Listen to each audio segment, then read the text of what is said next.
અગાઉ તમે વાત કરી કે સમાધાન માટે અનેક લોકોની વાત. હા, કોણ કોણ અગાઉ સમાધાન માટે તમને? એ મારા નામ ના અપાય, પણ અમારા સમાજના અગ્રણી ટૂંકમાં બધા મોટા માણસો જ હતા. તમને વાંધો નહોતો, નામ પૂછું કે વાત એવી હતી કે ગુંડલથી જયરાજ છે અને ગણેશ ગુંડલે પણ સમાધાન માટે કેવડાવ્યું. રાઈટ રાઈટ રાઈટ, કેવડાવ્યું હતું કેવડાયું સમાધાન? હતું કેવડાયું. શું વાત હતી ત્યારે?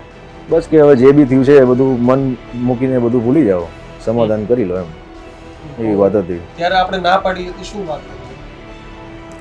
નહીં નહીં નહીં નહીં, જે આ પહેલો બનાવ બન્યો ત્યારે અમે વાત કરી હતી. ત્યારે તમે વાત કરી? હા, અમે વાત કરી હતી. જયરાજ ને ગણેશ? હા, કે આપણે આ રીતના છે અને આ બધું થયું છે, હવે એનું કંઈક સોલ્યુશન લઈને વાત પતી જાય, વાત આગળ વધે નહીં.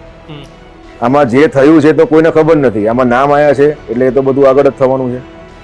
જે સત્ય ઘટના છે, કોણ હતું, શું નહોતું, શું થયું છે, શું નથી, એમ.